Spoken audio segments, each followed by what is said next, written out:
سلامونه دوستانو، په دې هیله یم چې روغ او جوړ باستئ. سلمان خان د کپیل شرما او سنیل ګرور ترمنځ سوله وکړه. دا چې دوی دواړه په څه سره خوابدي شوي وو، نو زموږ ویډیو تر اخره پورې وګورئ او خبر بشئ. د سلمان خان د ورور سهیل خان کلیزه کې د بالیوډ سینما ځینو ستورو هم ګډون کړی و. سهیل خان چې د سلمان خان کشری ورور دی، په خپلې کلیزې کې د خپلوانو ترڅنګ د خپل مسلک ملګري هم راغوښتي وو.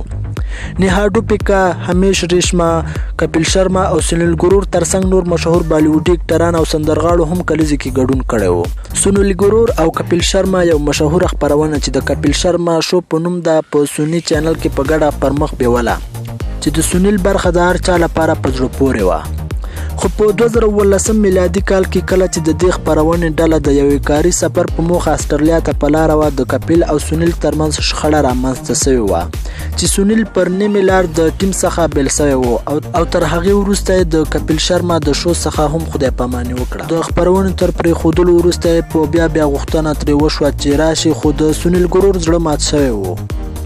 سنیل ګرور په یاد خپرونه کې د انګور میرمنې او مشهور ګولاټي په نومونو ښکاره کېده او رول یې کوه.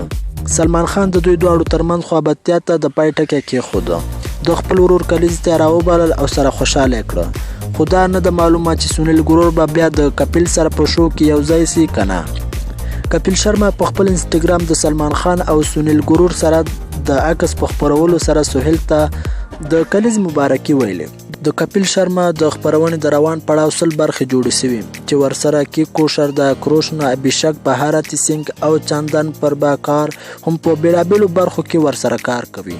دا خپرونه اوس هم د هندوستان په سونی چینل کې خپریږي چې تر بل هر چا ډیر د بالیوډ سینما مشهورې سیرې پکې میلمانه وي.